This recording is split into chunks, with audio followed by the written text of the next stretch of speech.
Oferecimento P&B Company. Tudo para vestir o homem moderno. Rua 9 de Julho, 1614. Fone 3331-7530. Olá, bem-vindos ao Saúde Só por Hoje, o programa que se preocupa com o seu bem-estar físico, mental e emocional para que você pense na sua saúde um dia de cada vez. Alimentação e exercícios físicos podem ser grandes aliados para a pessoa com pressão alta.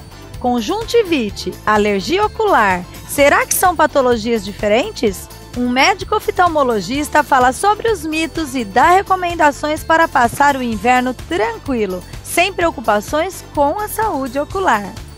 E nesta edição você vai entender o que se trata a doença celíaca e terá informações sobre rigorosa restrição alimentar do doente celíaco com o nutricionista Hugo Comparoto. O Saúde Só por Hoje está no ar. Não saia daí, a gente volta já com mais informações para você.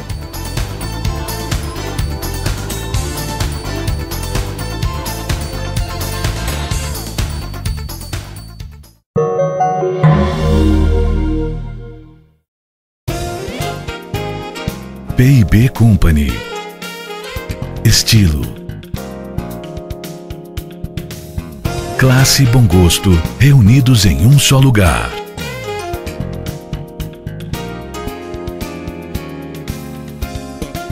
Feita para o homem moderno que sabe o que quer. P&B Company, vestindo homens de sucesso.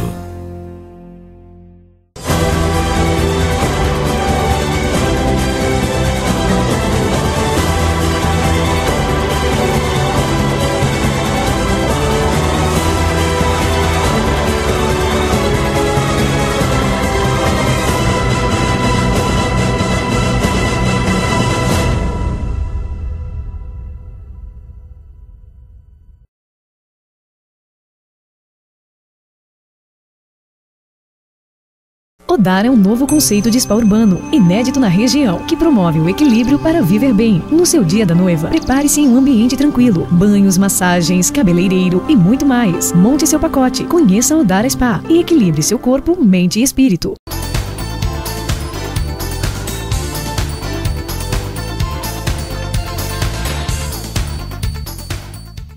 Hipertensão, mais conhecida como pressão alta, uma doença crônica que não tem cura, mas especialistas dizem que pode ser controlada.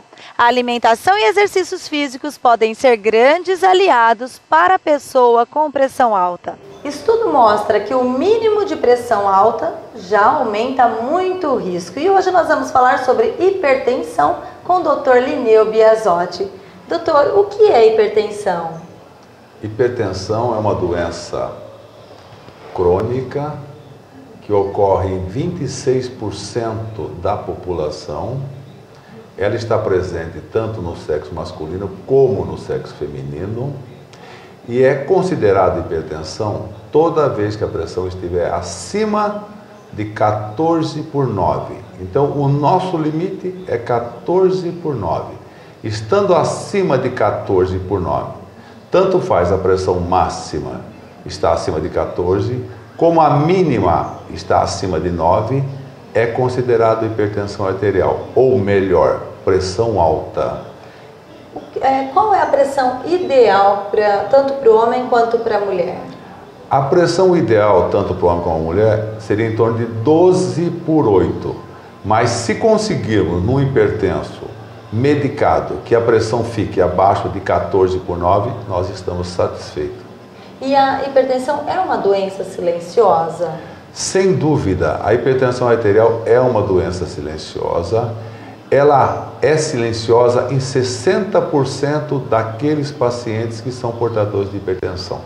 Então você pega de um universo de 26% da população que tem pressão alta, desses 26%, 60% tem a pressão alta, convive com a pressão alta, não sabem que tem pressão alta porque não tem nenhum sintoma. Não tem dor de cabeça, não tem tontura e se sente muito bem com a pressão alta. Às vezes com níveis muito altos de pressão, Como eu já tive aqui no meu consultório, paciente com 20 por 12, 20 por 13, sem nenhum sintoma. Por isso que nós chamamos muita atenção da população, que é extremamente importante tirar a pressão pelo menos 2 vezes por ano, para ter certeza que não tem pressão alta. Porque isso de não ter sintoma, de não sentir nada, não significa saúde. Porque você pode ter uma pressão muito alta e estar se sentindo extremamente bem. E a partir de qual idade que acontece a hipertensão? Pode acontecer em crianças? Na verdade, não existe idade para pressão alta. Você pode ter, como eu tenho várias crianças aí de 7, 8 anos de idade, já hipertensos e já tomando remédio para hipertensão arterial. Hoje, a obesidade é extremamente alta, inclusive nas crianças, e a obesidade tem uma relação direta com a hipertensão. Por isso nós chamamos a atenção dos pais para que os seus filhos não cresçam obesos, porque se crescerem obesos, eles vão ter hipertensão arterial e vão desenvolver diabetes também. A obesidade é a principal causa. Existem outras causas? Eu não diria que a obesidade é a principal causa. A principal causa de hipertensão arterial é familiar. Se o pai tem hipertensão arterial, a mãe tem hipertensão arterial, o filho vai ter hipertensão arterial em 100% dos casos. Então, pai hipertenso, mãe hipertensa, filho hipertenso. Se a mãe é hipertensa ou o pai é hipertenso, 50% de chance de ter hipertensão arterial. Existe prevenção? Sim. Eu acho que a função hoje do médico é alertar a população e alertar o seu paciente quanto aos males da hipertensão arterial. A prevenção é, primeiro, mudança de hábito, que é muito difícil. Hoje não se consegue mudar hábito em adulto, não se consegue. Esse americano que veio dar essa palestra, inclusive, o Dr. Valentin Fuster, é uma pessoa extremamente conhecida no mundo todo, e ele desistiu de mudar hábito nos Estados Unidos, porque ele fala que cada vez que ele tenta mudar, piora. Hoje, a obesidade nos Estados Unidos é uma doença gravíssima, no Brasil está caminhando para isso, entendeu? A tal ponto que ele está investindo nas crianças hoje. Crianças de 4 a 6 anos, inclusive longe dos pais, que os pais, inclusive, trazem prejuízo para os filhos, que os pais não se cuidam e não cuidam dos filhos. Não segue a orientação do médico para orientar as crianças, não segue a orientação do médico para orientação pessoal. Então, os pais hoje, infelizmente, não estão tratando dos seus filhos. E esse médico, ele está fazendo um trabalho só com crianças nas escolas, entendeu? E criança de 4 a 6 anos, orientando essas crianças para mudar os hábitos das crianças. Ele está com 25 mil crianças na Venezuela, está com 60 escolas na Espanha, inclusive cuida das crianças do time do Barcelona, orientando as crianças para mudar os hábitos, não só em relação à alimentação, como todos os hábitos de vida, para que as crianças cresçam saudáveis, porque as crianças não estão crescendo saudáveis. Agora, os riscos de quem é hipertenso, é o derrame ou existem mais alguns riscos? A hipertensão arterial é uma das principais causas do acidente vascular cerebral, do derrame, tanto no homem como na mulher. É a causa mais importante de derrame no homem e na mulher, é a hipertensão arterial. Hipertensão bem controlada, a chance do paciente desenvolver derrame é muito pequena. E infarto do miocárdio, são as causas mais importantes. Outras causas também são importantes, entendeu? Mas não aparecem tanto. É um aneurisma de aorta, romper uma aorta, as doenças renais todas, entendeu? Quer dizer, podem estar relacionadas com a hipertensão arterial. Mas a causa que nós mais preocupamos, lógico, entendeu? É prevenir as complicações vasculares. Quando fala em você controlar a hipertensão para evitar as complicações vasculares, você está tentando evitar um derrame, você está tentando evitar um infarto, você está tentando evitar, entendeu? Uma doença renal crônica que acaba numa hemodiálise, entendeu? E uma das causas mais comuns de hemodiálise, de doenças com insuficiência renal crônica, é a hipertensão arterial. Deixa eu deixar bem claro uma coisa. Uma vez diagnosticada a hipertensão arterial, é para o resto da vida. Para o resto da vida. Se você é hipertenso hoje, você vai ser amanhã e você vai ser até morrer. Uma vez prescrito o remédio para hipertensão arterial hoje, tem que tomar amanhã, tem que tomar depois da manhã e tem que tomar até morrer todos os dias. Pressão bem controlada com remédio não significa pressão curada. Só significa que está controlada com remédio. Se parar o remédio, vai subir, vai voltar tudo igual. Isso as pessoas não conseguem entender. Eles acham que toma o remédio. Melhorou? Pode parar o remédio. A pressão está controlada porque está tomando o remédio. Se parar, vai subir de novo e vai voltar tudo igualzinho ao que era anteriormente. Então, a melhor maneira, realmente, da prevenção é o check-up. Anual ou semestral? Eu penso o seguinte, todo ser humano tem que passar pelo seu médico pelo menos 2 vezes por ano. O seu médico é que vai dizer o que precisa. E num exame médico é importante sempre você ter uma anamnese, que é conversar com o paciente, saber o sintoma e examinar clinicamente. Sempre tirar a pressão arterial é fundamental. Médico todo tem que tirar a pressão arterial, não pode tirar a pressão arterial. Isso é importantíssimo para qualquer especialidade. Desde do dermatologista até qualquer outro profissional tem que tirar a pressão arterial. É a primeira coisa que você faz no exame clínico. O paciente senta, você tem que tirar a pressão. Por quê? Você está prevenindo milhões de doenças. Não precisa ser um grande médico, você tem que seguir uma rotina para fazer diagnóstico, senão não faz diagnóstico. Não tira a pressão, como é que vai fazer diagnóstico de pressão? Não faz, você entendeu? E você tratando uma hipertensão, você está tratando muitas doenças, sabe? Então eu queria deixar bem claro isso, e por mais que a gente fale, por mais que a gente batalhe, por mais que a gente lute, parece que as dificuldades são sempre extremamente grandes em controlar a hipertensão arterial. Então a conscientização é a melhor forma. Seria o ideal, né? Vermelhidão ocular, lacrimejamento, sensação de queimação nos olhos, visão borrada e a produção de secreção, esses são sinais e sintomas provenientes de qual patologia? Conjuntivite ou alergia ocular? É sobre isso que conversamos com o médico oftalmologista Dr. Valni Laurini. Acompanhe a entrevista. Os espirros, as tosses ficam mais agravantes nesta época do ano, inclusive as alergias oculares. Para este assunto, eu convidei o Dr. Valni Laurini para nos explicar o que realmente se trata a alergia ocular. Doutor, o que significa alergia ocular? Bom, alergia ocular é um fenômeno imunológico, basicamente é uma reação do organismo a uma substância estranha a ele. Ela pode ser caracterizada principalmente pelas conjuntivites alérgicas, que são as mais frequentes no consultório.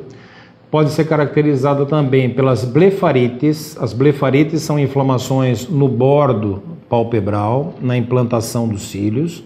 E pode ser também caracterizado por inflamações na pele da pálpebra, que são os eczemas, são as dermatites.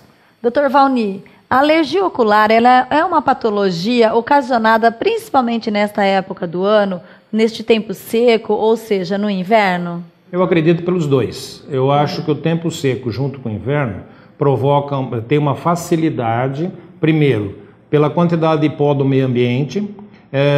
Você vive em ambiente mais fechado, então os ácaros, fungos, eles proliferam com muito mais facilidade. A poeira é mais intensa, já que não chove. E isso provoca essa agressão ocular que leva geralmente a essas alergias oculares em pessoas mais sensíveis, né? A conjuntivite também é uma espécie de alergia ocular? Qual a diferença entre as duas? Você pode ter, por exemplo, uma blefarite que pode ter também associado a uma conjuntivite. Você pode ter uma dermatite e não necessariamente uma conjuntivite. Agora, a conjuntivite ocular, ela pode vir isolada, entendeu? Assim como as outras também podem vir isoladas, entendeu? O senhor disse que as alergias tratam-se de conjuntivites. E as transmissíveis, como são?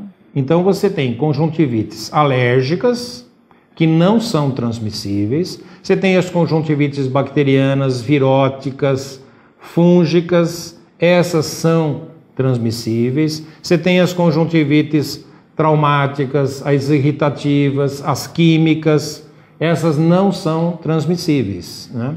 E como que funciona o tratamento? É importante procurar um médico ou existe algum autotratamento? Não, o ideal é o seguinte, desde que você não possa imediatamente procurar um médico, numa conjuntivite, não importa qual seja, a primeira coisa é a higiene ocular, você fazer uma compressa fria no olho, não colocar gelo, sim água gelada, até você puder procurar um médico no dia seguinte, vamos imaginar assim.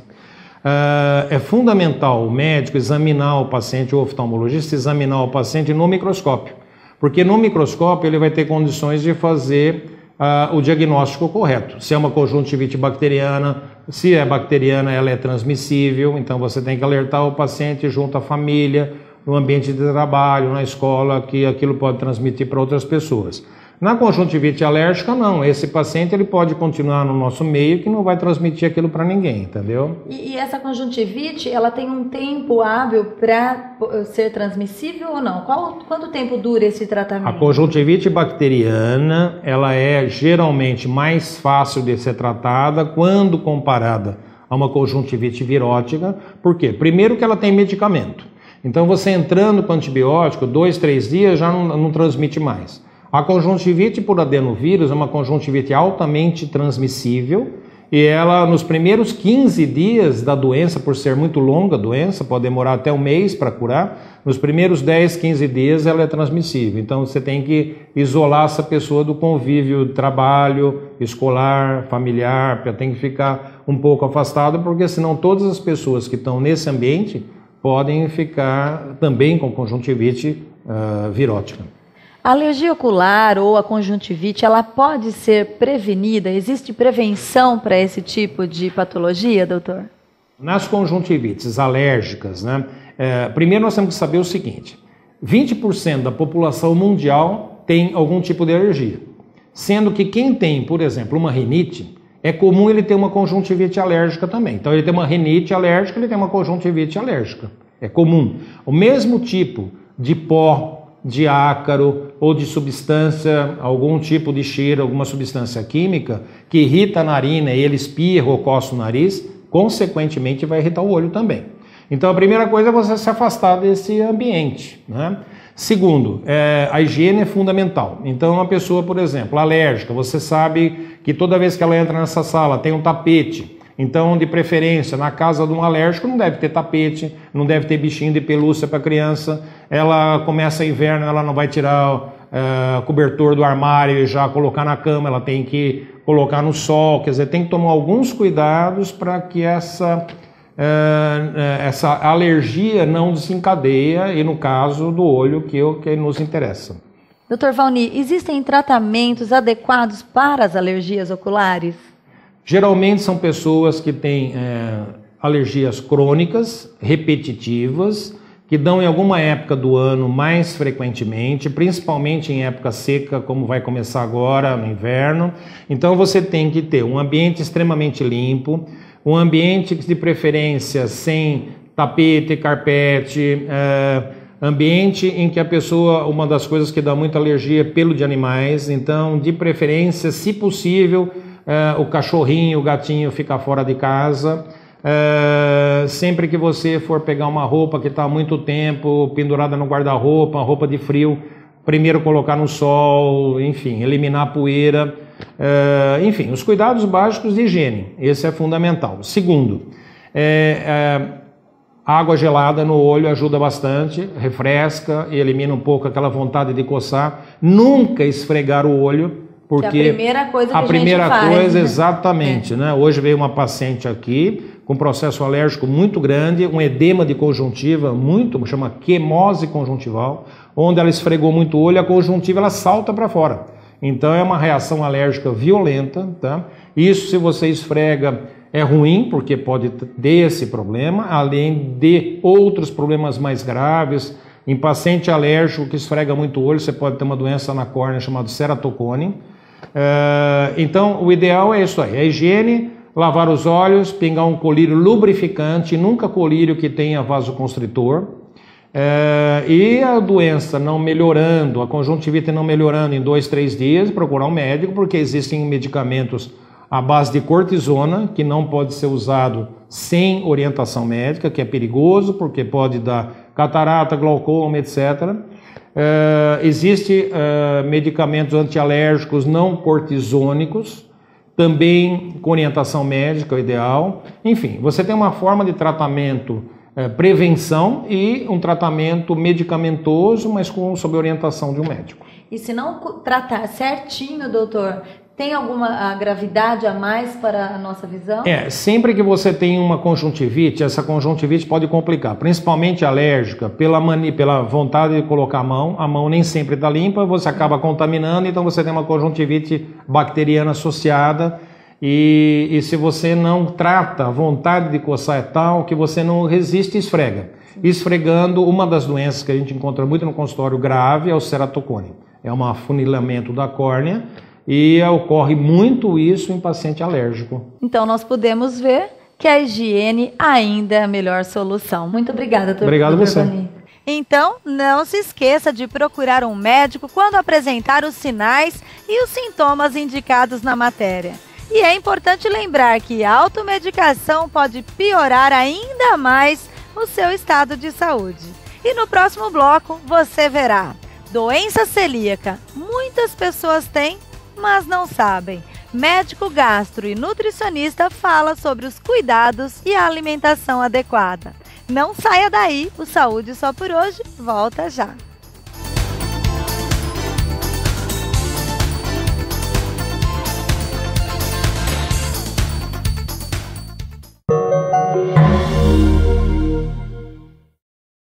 Se alimentar bem, sonhar, viajar, essencial é ver o mar.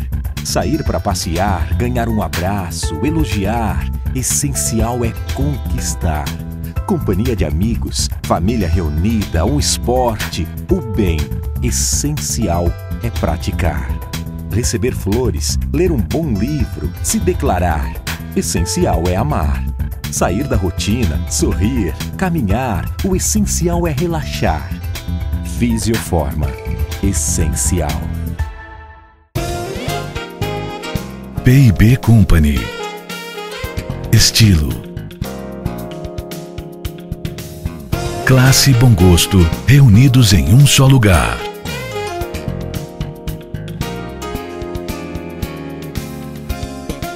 Feita para o homem moderno que sabe o que quer.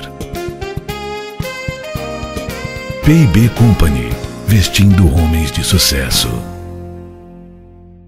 Tudo que você encontra em um salão de beleza tem na loja do cabeleireiro.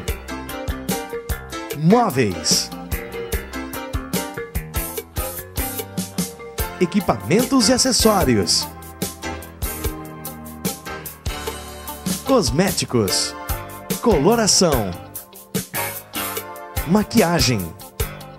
Alameda Paulista 2470, Vila Xavier. A Prefeitura de Araraquara faz a cidade melhor, faz a diferença na nossa vida. A Prefeitura aposta no futuro. Por isso, reformou e construiu novas creches e escolas. Investe em profissionalização. Hoje, a nossa cidade é a que mais gera emprego no interior e a terceira melhor do Brasil, com padrão de primeiro mundo. Porque o nosso compromisso é com o melhor. O nosso compromisso é com você. Missão cumprida.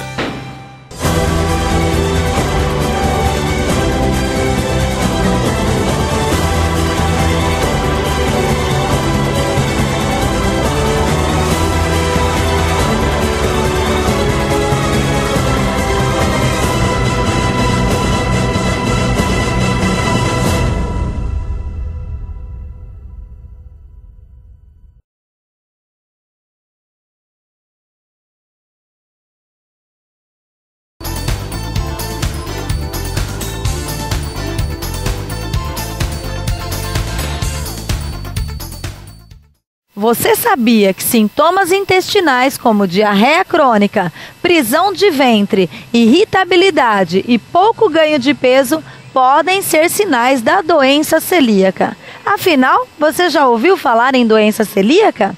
O médico gastroenterologista Dr. Zebeide nos concedeu uma entrevista explicando essa patologia. Acompanhe. Estamos aqui com o gastroenterologista Dr. Zebeide e nós vamos falar sobre doença celíaca, ou seja, a intolerância ao glúten. Doutor, o que é a doença celíaca? A doença celíaca é uma doença autoimune. Como existem na medicina várias doenças autoimunes, hepatite autoimune, as doenças reumatológicas, ou seja, são doenças relacionadas à imunidade do paciente. E quais são os sintomas desta doença? Normalmente a doença celíaca, ela aparece como um quadro de diarreia, às vezes distensão abdominal, e é muito importante a gente saber que quem tem uma diarreia não pode de início pensar numa doença celíaca. Sim. Você vê a importância da entrevista, que a doença celíaca é uma coisa pouco conhecida no meio popular, né? Com certeza. A turma está mais acostumada em ouvir em infecção intestinal, verminose, colite. Então é importante saber de todas as doenças antes de fazer o diagnóstico da doença celíaca. Como é feito o diagnóstico para ser descoberta se realmente é a doença celíaca ou uma simples diarreia? O médico, ele tem que pensar em todas as possibilidades, né? Só faz diagnóstico de doença quem conhece a doença, né? Às vezes o doente chega para nós e fala, doutor, nunca vi falar disso. Porque você faz um diagnóstico de doença de Crohn, que é um outro tipo de doença intestinal, que faz diagnóstico diferencial com a celíaca, que também é raro, e o doente fala, não, mas eu nunca vi falar isso, né? Porque o brasileiro, não tem o ditado que de médico e louco todo mundo tem um pouco? Verdade. O brasileiro, se você comentar com alguém que você está com uma diarreia, ele vai falar, olha, eu acho que deve ser colite, deve ser verminose. Todo mundo vira doutor. Todo mundo vira um doutor e dá um palpite, né? Com certeza. E a medicina, ela é muito ampla, ela tem muitas doenças que o leigo não sabe e às vezes nem o próprio médico está habituado a tratar. Então, o especialista, por isso existe o especialista, tem que saber de tudo. E a gente costuma sempre dizer que você nunca deve pensar primeiro no mais raro. Você tem que pensar sempre no mais comum. Se você está com uma diarreia, você não vai pensar primeiro na doença celíaca, você pensa nas doenças mais comuns, que são o quê? As viroses, né? Qual a coisa mais comum de uma diarreia? É o rotavírus, que é a virose. A ingestão de alimento contaminado, e aí vai as colites, a doença de Crohn, até se pensar na doença celíaca. Quando você pensa na doença celíaca? Quando você exclui essas doenças mais comuns e fica com as mais raras. Como se faz o diagnóstico, né? O diagnóstico é feito através de exames. Você tem exames de sangue que determinam a doença celíaca. Então é uma doença que se faz o diagnóstico através de exame. E normalmente essa doença, claro que nós sabemos que está começando a ficar em alta esta doença por conta das dietas sem glúten, né? Mas ela está atrelada a algum outro fator? Não, a doença não está em alta por causa das dietas sem glúten, não. A doença sempre existiu, ela é autoimune.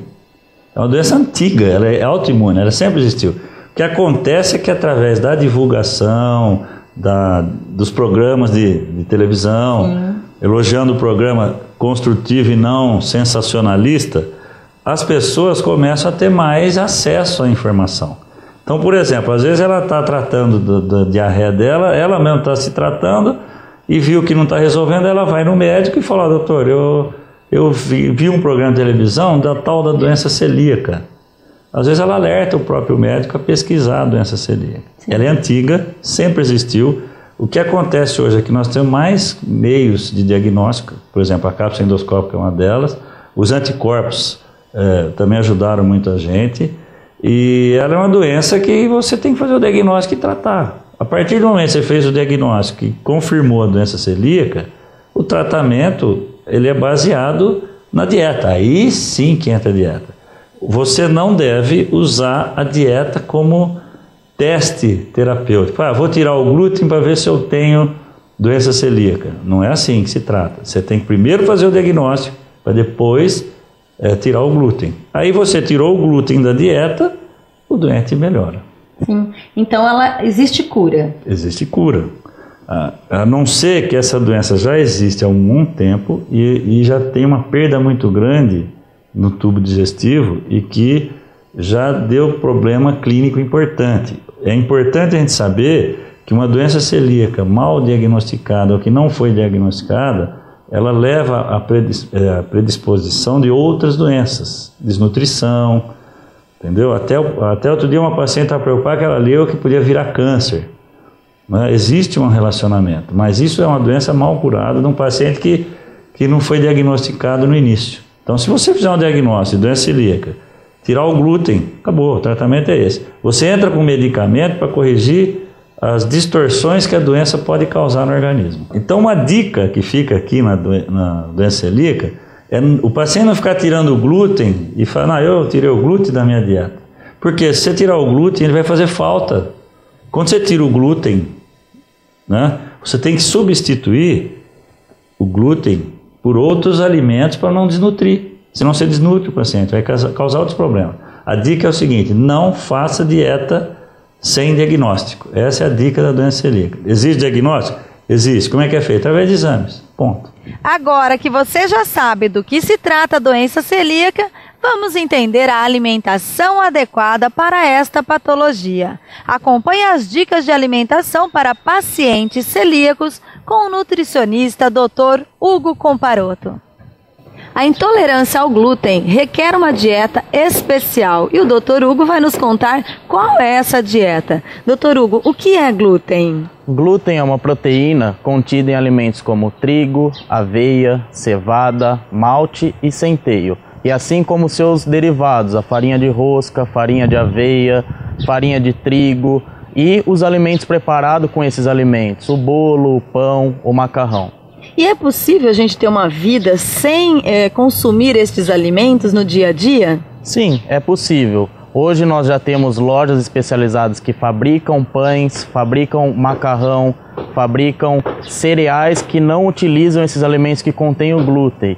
Então, eu não preciso ter uma vida saudável porque eu vou consumir esses alimentos que contêm glúten. Eu posso consumir o arroz, posso consumir as frutas, posso consumir doces que não têm esses alimentos que contêm a proteína glúten. Mas esta dieta, ela é indicada só para quem tem a doença celíaca ou para todas as pessoas? Não. Essa dieta, a restrição ao glúten, é só feita com as pessoas que têm o diagnóstico de doença celíaca. Então a pessoa começa a ter diarreia, distensão abdominal, aí ela vai procurar o médico que vai fazer esse diagnóstico. A partir do diagnóstico é que nós faremos a restrição da proteína glúten, então desses alimentos que contenham o glúten. Porém, as pessoas estão muito em alta, né? Nós podemos falar até que está em moda não consumir o glúten. Isso é indicado para uma dieta comum ou para o emagrecimento? Está em moda hoje em dia profissionais inventarem a restrição ao glúten, inventarem a restrição à lactose, assimilando isso a uma dieta mais saudável, a uma alimentação mais saudável. Esses profissionais não estão seguindo o que a ciência diz.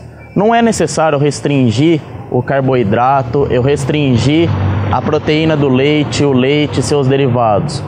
Fazendo isso, eu vou restringir muito minha alimentação, não vou ter alimentos ricos em cálcio, não vou ter a minha comodidade. O que eu preciso restringir é o meu exagero. O exagero é que nós devemos restringir. Com certeza. Né? Agora, os pacientes, né, que contêm a doença celíaca, se ela não fizer uma dieta correta, o que acontece? Isso. A doença celíaca gera uma irritação no intestino das pessoas que têm intolerância a essa proteína. Então, essa pessoa vai ter o intestino menos adaptado a estar absorvendo todos os nutrientes. Então, ela vai ter deficiências em minerais, vitaminas, levando à desnutrição. Hoje em dia, nós sabemos que quase 50% desses pacientes que não seguem a dieta tem osteoporose, tem anemia, então é necessário a pessoa que tem esse diagnóstico de intolerância ao glúten restringir o glúten para o resto da vida. E como saber o que eu posso e o que eu não posso consumir? A pessoa que tem intolerância ao glúten, é muito importante ela ter a orientação de um nutricionista. Então esse nutricionista vai orientar ela a ler rótulo. No rótulo, hoje em dia é lei que todos os alimentos venham descritos, se eles contêm ou se eles não contêm essa proteína, o glúten. Então, a pessoa tem que ficar muito atenta aos rótulos e muito atenta às preparações. Tem preparações, às vezes, bife à milanesa, por exemplo, feito com farinha de rosca. E isso a pessoa não pode. Então, sempre quando for comer fora de casa, estar atenta às preparações e ficar atenta ao quê? Preparações como fazer um frango no mesmo forno que eu vou fazer uma lasanha, no mesmo forno que eu vou fazer uma torrada. Isso há contaminação. O glúten desses alimentos migra para aqueles alimentos que são permitidos. Então isso também pode vir a irritar a mucosa intestinal. Então isso eu não devo fazer. E o programa Saúde Só por Hoje fica por aqui. Lembrando que vai ao ar todas as terças-feiras, às 20 horas, com reapresentação aos sábados, às 10 horas da manhã. E você, pensou na sua saúde hoje?